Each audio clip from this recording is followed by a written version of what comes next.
भक्त वत्सल भगवान की जय हो। राजा रामचंद्र भगवान की जय हो। श्रीमद् भागवत महापुराण की जय हो। जय जय श्री राधे, जय जय श्री राधे, जय जय श्री राधे श्याम।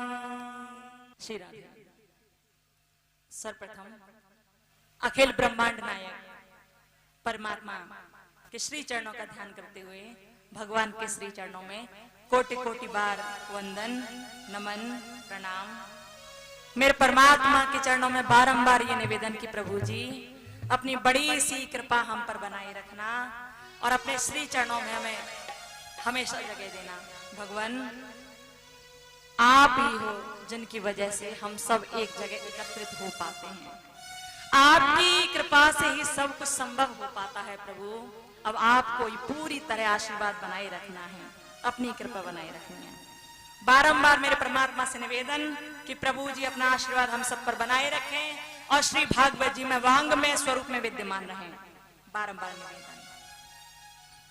श्री हनुमान जी महाराज के चरण कमलों का ध्यान करते हुए प्रभु के श्री चरणों में कोटि कोटि बार वंदन और निवेदन।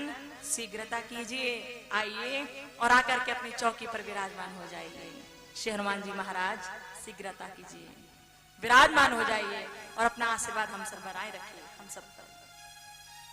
फिर श्री गुरु जी महाराज के चरण कमलों का ध्यान करते हुए और संत महाराज के चरण कमलों का ध्यान करते हुए उनके श्री चरणों में बारंबार नमन, गुरु जी के चरणों में बारंबार नमन निवेदन कि जो संत जन हैं वे अपने स्थान पर बहुत प्रेम के साथ, बहुत सम्मान के साथ बैठेंगे। निवेदन है कि संतों के लिए एक अलग स्थान की व्यवस्था की जाए। उस स्थान पर, उस जगह पर संत महाराज, जितने भी संत बाबा हैं सभी विराजमान हों। और गुरु जी महाराज से निवेदन कि गुरु जी महाराज मानसिक रूप से श्री भागवत जी की कथा का रसास्वादन करें और अपना आशीर्वाद हम पर बनाए रखें। गुरु जी से निवेदन और संत महाराज से निवेदन। फिर जितने भी ब्राह्मण हैं, जितने भी विद्वान हैं और जितने भी बड़े बुजुर्ग हैं, भैया सबके लिए बार बार प्रणाम, सबके चरणों में प्रणाम। सभी श्रेष्ठ माताओं के श्री चरणों में प्रणाम। और आप सभी भाई बंधुओं से और माता बहनों से निवेदन कि जब तक कथा चले आपको दोनों हाथ खोल कर बैठना है, हाथों को खोल कर बैठना है, बांध कर नहीं बैठना है। याद रखना विशेष रूप से बंधा हुआ आसन आपको कथा पंडाल में नहीं रखना है, हाथ खुले होने चाहिए आपके। जब तक कथा चले बहुत ध्यान से कथाओं को सुनना है। हम आपके सामने बहुत अबोध हैं, लेकिन अबोध बालक की भी बात आपको बहुत बुद्धिमत्ता पूर्वक सुननी है। निवेदन जब तक कथा चले बहुत ध्यान से कथाओं को सुनना है, हाथ खोल कर बैठना है। और जब भजन कीर्तन हो तो आपको दोनों हाथों से तालियों की सेवा देनी है और प्रेम से ताली बजाते हुए कीर्तन का आनंद लेना है। सभी से निवेदन। और फिर सभी भक्तों के लिए प्यारा सा नाम, और जो चैनल के माध्यम से भी कथा को सुन रहे हैं भैया सभी के लिए सुंदर सा नाम, प्यारा सा नाम, राधे राधे राधे राधे। आप जो बैठे हो ना, जिनके हाथ नहीं उठे, बारात में आए हो का जो हाथ ना उठ रहे, क्यों? ये शादी का निमंत्रण मिला है कहीं से जो हम तो बस जाएंगे बाराती बन के और भोजन कराएंगे, ऐसा तो नहीं है। यहाँ तो भागवत हो रही है, तो जब तक भागवत है तब तक तो हाथ उठाने भाई, ठीक है? दोनों हाथ उठाकर प्रेम से दोनों जय जय श्री राधे राधे। हाथ किसी के भी नीचे नहीं होने चाहिए, जयकारे पर किसी के भी हाथ नीचे नहीं होने चाहिए। अरे भैया जो जिंदगी है आज है कल नहीं होगी। आज हाथ काम कर रहे हैं, आज ये हाथ काम कर रहे हैं, कल नहीं करेंगे, फिर क्या करोगे? अभी जीव चल रही है, अभी जीव से कुछ बोल पा रहा है, जिव्या कुछ बोल पा रही है, क्या पता कल न बोल पाए, क्या पता, एक सेकंड का भरोसा नहीं है। अभी पैर चल रहे हैं, कल न चल पाए या एक मिनट बाद न काम करेंगे पैर, क्या करोगे इनका? फिर पहले भी धरे थे फिर भी रखे रह जाएंगे। इसलिए जब तक ये शरीर काम कर रहा है तब तक अपनी हर इंद्री को, अपनी जो 10 इंद्रियां हैं ना, उन हर इंद्रियों को भगवान के ध्यान में लगाओ। क्योंकि भगवान के ध्यान में लगाओगे, शुद्ध भाव रखोगे तो 40 गुना आपको लौट कर मिल जाएगा। और भगवान के भजन में बैठकर भी, भगवान की कथा में बैठकर भी आप हाथों को यूं ही बांधे रहे, ऐसे देख लो ध्यान से, ऐसे बांधे रहे या ऐसे बांधे रहे कि हम तो भैया हिटलर हैं, सो हाथ तो खुलेंगे नहीं, ऐसे बांधे रहे या हाथ पीछे बांध कर खड़े रहे। नो, ये पोजीशन नहीं रखनी है आपको। यहां यदि आप सक्षम हैं कि दोनों हाथ खोलकर बैठ सकते हो तो बैठो, जरूरी है। लेकिन जो बुजुर्ग हैं, बुजुर्गों पर भाई बहुत देर तक दोनों हाथ खोलकर नहीं बैठे जाते, तो वो इस बात से, इस नियम से फ्री रखे जाते हैं, मुक्त रखे जाते हैं। क्योंकि बुजुर्गों के लिए और बालकों के लिए बहुत अधिक नियम नहीं होते, क्योंकि वो अपने शरीर पर पूरी तरह से कंट्रोल नहीं कर पा सकते। उनके पैरों में दर्द होता है, उनके हाथ पैर जकड़ जाते हैं, इसलिए बुजुर्ग जैसे भी बैठना चाहे वैसे बैठ सकते हैं। लेकिन जो सक्षम है, जो युवा भाई बंधु हैं, जो माताएं हैं, जो भी हैं, कोशिश करना कि हाथों को खोलकर बैठे, हाथ खोलकर बैठे। अब किसी ने कहा कि हाथ बांधकर क्यों ना बैठे, क्या कारण है क्यों ना बैठे हम हाथ बांध के? हाथ बांधकर इसलिए मत बैठिए क्योंकि जब हम कथाओं में जाते हैं तो भगवान के दरबार के सामने हम लोग बैठे होते हैं। ये प्रभु का दरबार है, ये भगवान जी हैं, प्रभु जी हैं, इनके सामने आप बैठे हो, सम्मुख बैठे हो। यहाँ आप जैसा तन मन धन रखते हो, यहाँ बैठकर जैसा भी तन मन धन रखते हो, उसी का 40 गुना आपको लौटकर मिलता है, उसी का 40 गुना। यदि आप भगवान के नाम में कुछ अर्पण करते हो, चढ़ाते हो परमार्थ में कुछ, तो उसका 40 गुना मिलता है। 1 रुपया चढ़ाओगे 40 रुपए मिलेंगे, इनकी तरफ से मिलते हैं, ये कोई और देने वाला नहीं है, यही देते हैं अपने आप। यदि एक श्वास भगवान के नाम में आप सच्चे मन से समर्पित कर दोगे तो उस एक श्वास की 40 श्वास करके भगवान आपको लौटा देते हैं। यदि एक बुरी बात रखकर आप यहाँ पांडाल में बैठोगे, एक बुरी बात रखकर बैठोगे तो भगवान 40 बुरी बात आपके दिमाग में फेंक देंगे, 40 बुरी बात आपके दिमाग में पहुंच जाएंगी। ध्यान रखना, जैसा भाव यहाँ रखोगे उसी का 40 गुना होकर मिलना है। इसलिए प्यारे याद रखना, भाव रखना शुद्ध, अच्छा भाव रखना, अच्छा रखोगे तो अच्छा पाओगे। बोलो राधे राधे राधे। तो ये तो सत्यता का दरबार है भैया, यहाँ जैसा बोगे वैसा ही काटना पड़ेगा। ये मत सोचना कि बुरा बुरा भाव सोचूं, बुरा बुरा भाव रखूं, और फिर जब बुरा भगवान अपने साथ करें तो फिर क्या करो, तो रो, तो भगवान को दोष देना शुरू कर देते हैं, भगवान हमने क्या बुरा किया था। भगवान कहते हैं याद कर उस जगह को जब भगवान की कथा हो रही थी, मेरी कथा हो रही थी, वहां तो बुरी बुरी बात सोच रहा था ना कि इसका भी मिल जाए, उससे भी छीन लूं, उसका भी झपट लूं। वहां तो सोच रहा था ना बुरी बुरी बात है, तो ले अब 40 गुनी तुझे लौट कर मिल रही है। एक बात सोची 40 मिल रही। प्यारे ये सत्यता का दरबार है, यहाँ जैसा आप रखोगे ना वैसा ही आपको मिल पाएगा, याद रखना। तो आप देखिए कि आपको कैसा चाहिए। हाथ बांधकर यदि कोई व्यक्ति भागवत जी के पांडाल में बैठता है ना, कथा पांडाल में बैठता है, तो वो सही नहीं होता, उचित नहीं है। उचित इसलिए नहीं है क्योंकि बंधा हुआ आसन दरिद्र आसन माना जाता है। दरिद्र बोले तो गरीब, परेशान, दूसरों पर आश्रित रहने वाला, जो सदैव दूसरों पर आश्रित रहता है और आश्रित ही रहेगा यदि दरिद्र आसन बनाकर रखता है तो वो। हाथ बांधकर बैठने का मतलब है दरिद्र होने के आसन में बैठना। यदि आप ही यहाँ हाथ बांधकर बैठोगे तो भगवान समझ जाएंगे कि ये तो मुझसे दरिद्रता मांग रहा है, मुझसे परेशानी मांग रहा है, मुझसे गरीबी मांग रहा है। तो जब आप मांग ही रहे हो तो भगवान तो आपको देंगे ही। हाँ जी या ना जी, देंगे ना। तो हाथ बांधकर बैठना बंद कर दो, ठीक है। हाथ बंधे नहीं होने चाहिए, ऐसे करके आपको नहीं बैठना है, ऐसे आपको नहीं बैठना है, आपके दोनों हाथ खुले होने चाहिए। यदि संभव है तो खोलकर रखें। जो बुजुर्ग हैं नहीं बैठ पा रहे, उनके लिए हर चीज की क्षमा ही है, हर चीज की, क्योंकि वो बुजुर्ग हैं, वो नहीं कर पाते सब कुछ ये सारा। अब देखिए कितनी बड़ी विडंबना है, युवा अवस्था में हम लोग भगवान का ध्यान करना नहीं चाहते, आसन लगाकर बैठना नहीं चाहते, और बुढ़ापे में भगवान ऐसा कर देते कि बैठने ही नहीं देते।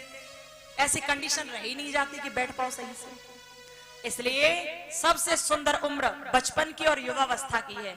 अच्छे कर्म करो तो इनमें कर जाओ, जिसका फल आपको बुढ़ापे तक मिलता रहे। बोलो राधे राधे। राधे। कथा के सुंदर श्रोतागणों, अब चलते हम कथा की ओर। जैसा कि आप सभी जानते हैं कि यहाँ पर आपके इस सुंदर से गांव में, सुंदर से क्षेत्र में श्री भागवत जी की कथाओं का आयोजन किया गया है। और इस आयोजन के मुख्य आयोजक हैं पगला बाबा। पगला बाबा वास्तव में पगले हैं, वास्तव में पगले हैं। लोगों ने कहा कि पूछा नहीं, कथा बिठा दी। भैया, पगला बाबा ने जो कथा करवाई है, बिठाई है, ये आपके निमित्त बिठाई है, आपके लिए बिठाई है। गांव शुद्ध हो, गांव के लोगों की मानसिकता शुद्ध हो, गांव का शुद्धिकरण होता रहे और हम सब लोग सुंदर बने रहे, परिवार में सुंदरता आए, इसलिए कथा का आयोजन किया गया। एक ये कथा सिर्फ एक बाबा की नहीं होती है, कथा भगवान की होती है और भगवान के हम सब हैं। अब आप सोचो कि बाबा ने हम सब की मानसिकता शुद्ध कराने के लिए कथा बिठाई है, तो देखिए एक बात ध्यान रखना, आपके मन में चल रहा होगा कि मानसिकता शुद्ध करवाने के लिए बिठाई है, तो क्या अभी तक हमारी मानसिकता अशुद्ध थी? क्या गलत थी? प्यारे, दिमाग में एक बात बैठा लेना, हम लोग दिन में बहुत बुरे बुरे काम कर जाते हैं। किसी से लड़ाई झगड़ा किया, किसी को मारा पीटी कर दी, छोटे छोटे सूक्ष्म जीवों को अपने पैरों से कुचल दिया। ये पाप ही तो है, ये बुराइयां ही तो हैं, ये गलतियां ही तो हैं। इन सबको हम लोग कर जाते हैं, लेकिन अपनी गलती स्वीकार नहीं कर पाते। और जब हम ये गलतियां ज्यादा बढ़ जाती है तो हमारी मानसिकता अशुद्ध हो जाती है, खराब होने लगती है। और जब मानसिकता अशुद्ध हो जाती है ना, तो इसी अशुद्ध को शुद्ध बनाने के लिए कथाओं का आयोजन किया जाता है। आपने देखा होगा कुछ लोग कथाएं जब होती है तो अड़भंगे लगाते हैं, अरे करवा दी कथा, क्यों करवा रहे हो कथा? नोट है जेब में, क्या कहते हैं, पैसे हैं जेब में, कथा करवा रहे हो, तुम कर लेना अपने आप, तुम समेट लेना, हमसे नहीं हो रहा, ऐसा कहते हैं ना। भैया, बाबा जी का क्या भरोसा, अलग जोली पलक खजाना, भूख लगे तो मांग के खाना, उन पे क्या भाई, उन पे कुछ नहीं है, वो तो खाली है, बिल्कुल खाली है, वो तो केवल आशीर्वाद दे सकते हैं, बस आपके लिए कथा का आयोजन करा सकते हैं, लेकिन पूरा करना आपको है, क्योंकि ये कथा आप सबके निमित्त है, ये कथा आप सबके लिए है। और यही नहीं, जहां भी बाबा लोग, संत लोग कथा बिठाएं तो भैया वो तो नगर के लोगों के लिए बिठाते हैं, सबके सुंदर कामनाओं के लिए बिठाते हैं। ये कथा किसी एक की कथा नहीं है। आप लोग मन में ये ना सोचे कि किसी एक व्यक्ति ने ये कथा बिठा दी है, ये व्यक्तिगत कथा है ना, ऐसा नहीं है। ये आप सबकी कथा है, पूरे गांव की कथा है, और पूरे गांव में सुंदरता आए और खूब ऐश्वर्य रहे, धन धान्य भरा पूरा रहे, इसी वजह से कथा का आयोजन यहाँ पर कराया गया है। तो भैया, जो भी हमारी आवाज सुन रहे हैं, याद रखना, बाबा के ऊपर कुछ मत डालिए, उन्होंने आपके लिए कथा बिठाई है, आप सबकी कथा है और आप सबको ही इसमें बढ़ चढ़ कर हिस्सा लेना है। इसमें कोई छोटा बड़ा नहीं है, कोई ज्यादा या कम नहीं है, यहाँ सब बराबर हैं, यहाँ हम सब बराबर हैं और हम सबको ही यहाँ पर तन मन और धन से सहयोग देना है, पूरी तरह से सहयोग देना है। इस गांव के लोगों को भी, बादाम गढ़ी के लोगों को भी, और जो भी कोई यहाँ कथा सुनने आ रहे हैं या चैनल के माध्यम से सुन रहे हैं, भैया सबको सहयोग देना है, सबको आगे बढ़ना है, ठीक है। कथा का आयोजन यहाँ पर हुआ है तो इसे बहुत प्रेम के साथ, सम्मान के साथ, आदर सत्कार के साथ हम सभी को संपूर्णता की ओर ले जाना है। बोलो राधे राधे। जय जय श्री राधे, जय श्री राधे। राधे। याद रखनी है ये सारी बातें। आज श्री भागवत जी की कथा का प्रथम दिवस, और आज की कथा में आप बहुत प्यारी प्यारी कथाएं सुनेंगे। जहां पर श्री भागवत जी की कथाओं का आयोजन किया जाता है, वहां 33 कोटि देवता वास करते हैं, अनेक देवी देवता रहते हैं, यहाँ भी हैं। श्री हनुमान जी महाराज स्वयं श्रोता और वक्ता बनकर परमात्मा की कथाओं का रसास्वादन करते और सुनते हैं, यहां भी हैं। नजर तभी आएंगे जब श्रद्धा भाव से देखोगे। भागवत की कथाएं जहां होती होती हैं, वहां 33 कोटि देवताओं के साथ साथ भूत प्रेत पिशाच यक्ष किन्नर मानव गंधर्व सब होते हैं, सब उपस्थित होते हैं, यहां भी होंगे, याद रखना। लेकिन जब देखना चाहोगे ना तभी नजर आएंगे, यूं ही नजर आने वाले को नहीं है। भागवत की कथाएं चल रही हैं, बस मन वचन कर्म से आपको ध्यान से सुनना है कि भागवत है क्या। क्योंकि सबसे पहला प्रश्न तो मन में यही आता है कि भागवत का मतलब क्या है, भागवत है क्या, और हम भागवत को सुने क्यों, होगा क्या ऐसे सुनकर, क्या है भागवत, यही तो प्रश्न आता है।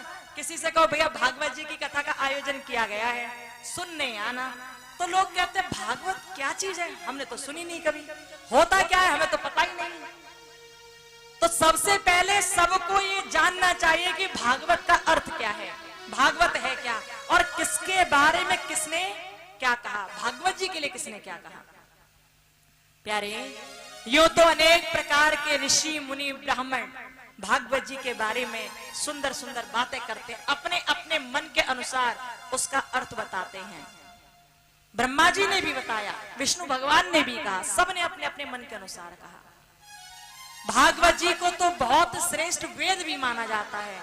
आप आरती में सुनते हो ना कि भागवत जी को 5वां वेद माना जाता है। ये अमर ग्रंथ, ये मुक्ति पंथ, ये पंचम वेद निराला, नवज्योति जगाने वाला, 5वां वेद कहते हैं ऐसे संत महात्मा लोग। लेकिन ब्रह्मा जी ने भागवत जी को क्या कहा, 5वें वेद के साथ साथ और भी बहुत सुंदर बात कही कि भागवत ऐसा है, भागवत की कथा ऐसी है, भागवत पुराण ऐसा है कि जो भी कोई सुन लेता है ना, उसके भीतर के जितने विकार हैं सबका नाश हो जाता है, और वो व्यक्ति परम पद प्राप्त कर भगवान के चरणों में बसकर मोक्ष की प्राप्ति करता है। वो परमात्मा का सेवक बन जाता है, जन्म जन्मांतर के लिए मोक्ष प्राप्त कर लेता है। वो भागवत ऐसे ब्रह्मा जी ने अपने मन के अनुसार कहा भागवत जी के बारे में, और कहा श्रीमद् भागवतम नाम पुराणम लोक विष्णुतम शृणुयाक्ष्वायुक्तो मम संतोष कारणम कृष्णाय वासुदेवाय हरये परमात्मने प्रणत क्लेश नाशाय गोविंदाय नमो नमः। ब्रह्मा जी कहते हैं श्लोकादम श्लोकपादम वानित्यं भगवान भवोद्भवम् पठत्रे शृणोया श्रोतम् गोविंदाय नमोस्तुते गोविंदाय नमोस्तुते। ब्रह्मा जी ने कहा कि भागवत है ना, ये लोक विख्यात है, तीनों लोकों में विख्यात है, क्योंकि इसे संतों ने पंचम वेद भी कहा। अरे मैं बताऊं कि भागवत तो ऐसा पुराण है, ऐसा ग्रंथ है, ऐसा सुंदर श्रेष्ठता पूर्वक करने वाला कर्म है, जो भी कोई इस श्रेष्ठ कर्म को कर लेता है, भागवत के आधे श्लोक का भी रसास्वादन कर लेता है, उसे परमात्मा की भक्ति मिल जाती है। और यही भागवत मेरे संतोष का कारण है, ये भागवत ही मेरे संतोष का भी कारण है। प्यारे, आज के समय में सबके पास सब कुछ है, लेकिन संतोष नहीं है, संतोष नहीं है। और जब संतोष नहीं होता व्यक्ति के भीतर, तो उसके अंदर आग लगी रहती है हर चीज की, ये भी चाहिए, ये भी चाहिए, ये भी चाहिए। और जब ये रहता है ना कि मुझे ये भी चाहिए, ये भी चाहिए, सब चाहिए, सबका माल मुझे चाहिए, तो ऐसे व्यक्तियों का उद्धार कभी नहीं होता। ऐसे लोग कभी उद्धार नहीं करवा पाते अपना, क्योंकि मन में क्या है, मन में लालसा बैठी है, मन में इच्छा बैठी है कि मुझे ये सब चाहिए, सबका मुझे चाहिए। जब ऐसी भावना आती है ना, तो व्यक्ति बर्बाद हो जाता है, क्योंकि भावना ही गंदी है आपकी, तो आपकी आबादी तो नहीं बढ़ेगी, आपके सुंदर बातों की आबादी तो नहीं बढ़नी है, बर्बादी ही बढ़नी है। भागवत क्या करती है? तन का, मन का, धन का, इन तीनों का शुद्धिकरण करती है भागवत। लेकिन शुद्धिकरण भी तब होता है जब आप ध्यान से सुनते हो। ध्यान से नहीं सुन रहे हैं और मन में अनेक प्रकार की बातें बिठा कर रखे हुए हैं कि ये कथा सुनाने आई है, पता नहीं कैसी कथा बोलेंगी, पता नहीं क्या करेंगे, पता नहीं क्या बोलेंगे, हमें तो पता ही नहीं, जानती भी है या नहीं जानती। बहुत लोगों के मन में बात चल रही होगी कि कुछ जानती भी है या नहीं जानती, पता नहीं कैसी कथा बोलेगी। यही बात सोचकर आए हो तो भैया बेकार है बैठना, तो बेकार है बैठना। क्योंकि कथाएं सब समान होती हैं। जो पहले कथा कह गए उन्होंने भी वही कथा कही होगी, जो बाद में उन्होंने भी वही कही, और जो हम आए हम भी वही कहने वाले हैं। सब कथाएं एक सी होती हैं, लेकिन कहने का तरीका थोड़ा सा चेंज होता है, बस कहने का तरीका थोड़ा सा बदला हुआ होता है, याद रखना। और यदि ये बात कही जाए कि पता नहीं कितनी विद्वान क्या है, तो भैया ये तो ठाकुर जी जाने और आप सब जानो, क्योंकि आपको समझ आ गई तो कथा है, नहीं तो व्यथा है। बोलो राधे राधे। पहले तो जब हाथ उठाया करो ना और बोला करो राधे राधे, तो दोनों हाथ खड़े किया करो और सही से, और आवाज भी आनी चाहिए। केवल हाथों से काम नहीं चलना है, आवाज भी निकालनी है, ठीक है? दोनों हाथ उठाकर जय जय श्री राधे राधे श्याम। कथा के सुंदर श्रोतागणों, भागवत क्या, आपने सुना कि ब्रह्मा जी ने क्या कहा कि भागवत ही पंचम वेद है और भागवत ही मेरे संतोष का कारण है। और भागवत जी का यदि आधा श्लोक भी कोई रोज पाठ कर लेता है, रोज पढ़ लेता है, अपने हृदय में उतार लेता है, तो उसे परमात्मा की अनुपम भक्ति प्राप्त हो जाती है, वो है भागवत। लेकिन यदि भागवत के नाम का अर्थ हम लोग देखें, ये तो हमने कई कथाओं में इस अर्थ को बताया और हर कथा में ही बताते हैं, क्योंकि जब तक हमें किसी चीज के बारे में नहीं पता तब तक उसे सुनने में आनंद नहीं आता। आपके सामने हम बैठे हैं, यहाँ पर एक मोटी सी किताब रखी हुई है, आप लोग सोच रहे हैं भागवत हो रही है, अब ये नहीं पता भागवत क्या है क्या, इस किताब में क्या है, पता है क्या? कुछ लोगों को पता होगा, लेकिन कुछ सोच रहे हो किताब रखी है बस यूं ही नहीं है। ये प्रत्यक्ष कृष्ण है, वही ये प्रत्यक्ष कृष्ण है भागवत, प्रत्यक्ष कृष्ण है ये। और ये कौन कह रहा है कि ये प्रत्यक्ष कृष्ण है? ये स्वयं भगवान कृष्ण ने कहा। जब परम धाम गए, उद्धव जी से कहा कि मैं अपने वांग में स्वरूप भागवत जी में विद्यमान करके जाऊंगा और ये प्रत्यक्ष कृष्ण रहेगी भागवत, ये कृष्ण भगवान ने कहा। लोगों की वाणी नहीं, कृष्ण की वाणी है ये। भागवत क्या, प्रत्यक्ष कृष्ण का स्वरूप। भागवत जी में 18,000 श्लोक हैं, ये जो देख रहे हैं ना श्री भागवत जी, 18,000 श्लोक, इसमें 335 अध्याय हैं और 12 स्कंद हैं, यानी कि 335 अध्याय, 12 स्कंद और 18,000 श्लोकों से सुसज्जित करके श्री भागवत जी की रचना की गई, श्री भागवत जी को बनाया गया। यही भागवत जी आप सभी के सम्मुख रखी हैं, ये भगवान कृष्ण का प्रत्यक्ष स्वरूप है। प्यारे, भागवत की कथाओं को आप जैसे जैसे ध्यान से सुनते जाओगे, आपको उसी प्रकार आनंद की अनुभूति होगी। यदि आप मन में छल कपट रखकर और मन में बुराई रखकर और मन में अनेक प्रकार की समस्या रखकर सुनोगे, तो कथाओं में आपको आनंद नहीं आने वाला है, नहीं आनंद आएगा।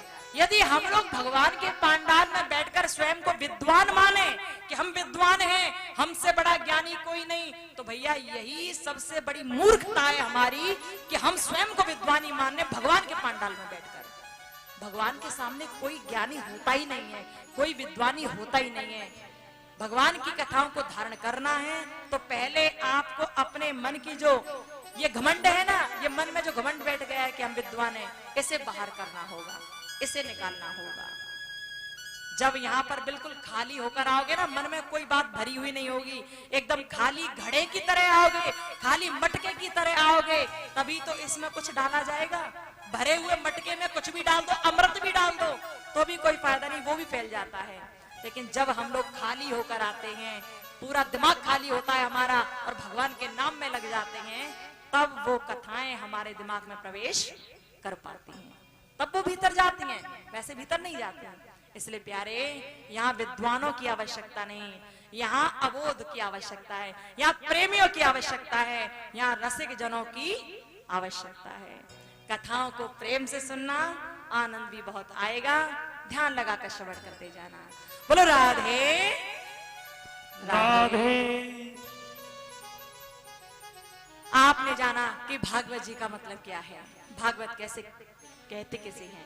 भागवत वो जो अमरता प्राप्त कराए, भागवत वो जो अभयत्व प्राप्त कराए।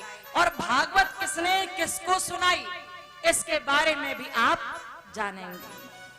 और भागवत जी को हम सुने क्यों, ये सबसे बड़ी बात है कि भागवत को क्यों सुने, किसने सुना था इसे, इसके बारे में जरा ध्यान से सुनना कि इस कथा को सूत जी महाराज ने सौनिक आदि 88,000 ऋषि गणों को सुनाया था।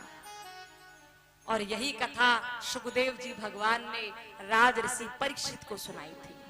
यही कथा एक बार की बात थी जब सौनिक आदि 88,000 ऋषि मुनि इकट्ठे होकर ब्रह्मा जी के पास गए थे और ब्रह्मा जी के सामने हाथ जोड़कर कहने लगे, भगवान तीनों लोकों में हम लोग घूम लिए, लेकिन हमें कोई भी जगह ऐसी नहीं मिल रही जहां बैठकर हम भगवान की तपस्या कर सकें। ऐसी हमें कोई जगह नहीं मिल रही, तो आप हमें बताएं कि हम कहां पर जाकर भगवान का ध्यान करें। तभी ब्रह्मा जी ने ये बात सुनी और ये बात सुनकर ब्रह्मा जी ने उन सौनिक आदि 88,000 ऋषि गणों से कहा, ऋषि गणों मैं अपना मनोमय चक्र छोड़ रहा हूं। जहां भी मेरा मनोमय चक्र कुंठित धार होकर गिर जाए, बस समझ लेना वही भूमि तप के योग्य है, वही भूमि तपस्या करने के योग्य है, समझ लेना। ब्रह्मा जी ने अपना मनोमय चक्र छोड़ दिया और वो मनोमय चक्र जब बढ़ता हुआ चला गया आगे, तो पीछे पीछे 88,000 ऋषि भी चले गए। एक जगह ऐसी आई जहां पर मनोमय चक्र खड़ा हो गया, वहीं रुक गया और जैसे ही रुका तो ऊपर से उसी जगह पर नीचे की ओर आने लगा। जहां पर वो मनोमय चक्र गिरने को हुआ, उस जगह का नाम था अरण्य। वहां एक अरण्य था, यानी कि एक वन था। भगवान ब्रह्मा जी का मनोमय चक्र कुंठित धार होकर गिरा उस अरण्य में, क्योंकि उस अरण्य में वो मनोमय चक्र निमि की ओर से, यानी कि नोक की तरफ से गिरा था, निमि की तरफ से गिरा था, इसलिए उस जगह का नाम निमेषारण्य क्षेत्र रख दिया गया। बोलो निमेषारण्य धाम की जय हो। बोलो भक्त वत्सल भगवान की जय हो।